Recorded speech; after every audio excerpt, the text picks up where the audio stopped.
महाराज जी सादर प्रणाम।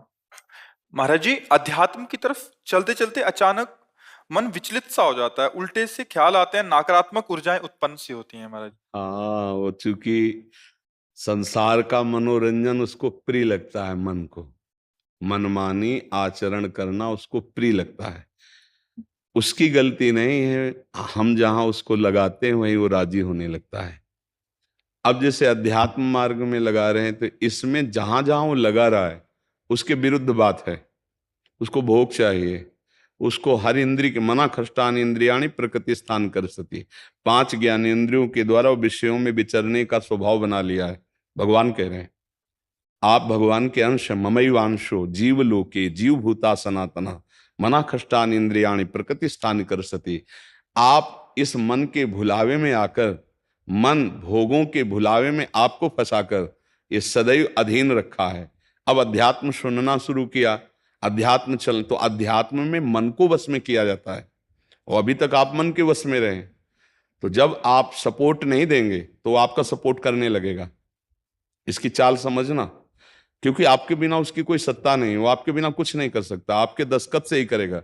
जैसे हमारा मन कह रहा है मैं देखूं, हम कह रहे नहीं देखना है, और वो 100 बार कहेगा देखो, आप कहोगे नहीं ये देखो, अब वो लग जाएगा जिधर आप लगाओगे, पर वो कुछ समय तक लगेगा, फिर वो आपको वश में करने की कोशिश करेगा। और वो जब आप ना करेंगे तो आपको जलाएगा। अगर उस जलन को सह गए तो मन को अधीन कर लेंगे, और नहीं सह गए तो मन आपको अधीन कर लेगा। ये खेल चल रहा है। प्रायः सब मन के अधीन ही होते हैं। मन को कोई चेला बनाने वही सच्चा गुरु। दूसरों को तो चेला बनाना सहज है, मन को जो चेला बना ले वही सच्चा गुरु। मन ने सबको चेला बना रखा है, नहीं बना रखा?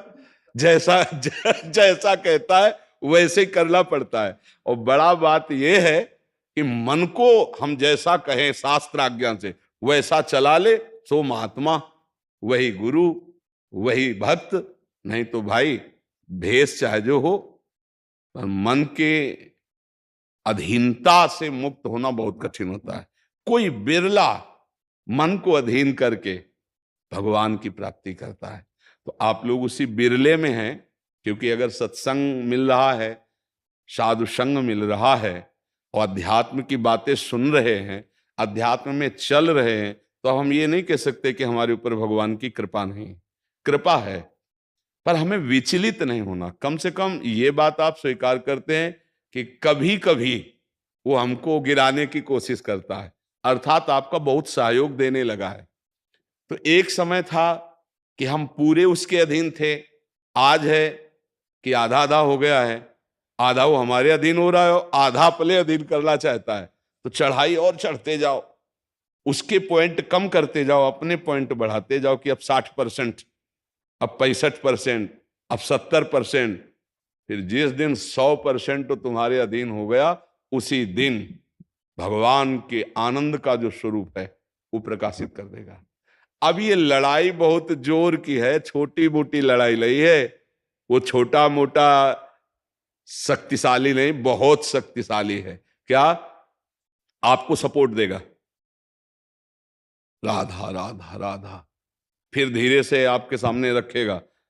देखो इतने दिन जब करते हुआ कोई सुख तो नहीं मिल रहा, इसको भोगो, अभी आनंद आ जाएगा। और देखो ये भोग आपके पास व्यवस्थित है, देखो ना, अभी आनंद आ जाएगा। अच्छा, अब रुका राधा नाम, अब वो उस भोग में ले गया।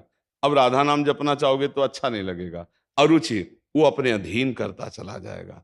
कोई विवेकवान गुरु कृपा पात्र इसकी ये चाल समझ जाता है, अरे अरे मुझे तो पुनः फंसा रहा है, गिरा रहा है, नहीं नहीं नहीं, राधा राधा राधा राधा राधा राधा राधा राधा राधा, तब बचा जा सकता है। ले ये बहुत प्रवीण है मन, बहुत फुसला के फंसाता है। ऐसे ये फंसाता है कि देखो देख लेंगे, छुएंगे थोड़ी, नजदीक पहुंचा जिस विषय का, छू लेंगे, कुछ होगा थोड़ी, और धीरे धीरे धीरे वो तुम्हें लगेगा कि यार गलती हो गई, ऐसा क्यों हो गया, ऐसा यूं हो गया कि उसकी चाल को नहीं समझ पाए हम, उसकी चाल को नहीं समझ पाए। हर एक इंद्री के साथ ये जुड़ा हुआ है। ये सुन लेंगे, ये देख लेंगे, ये छू लेंगे, ये भोग लेंगे, इन्हीं इंद्रियों के कारण हमें परमात्मा प्राप्ति नहीं हो रही। यही इंद्रियां भोगों में फंसाए हुए हैं और उसका मुखिया ये मन है और ये बहुत चतुर मंत्री है आपका मंत्री।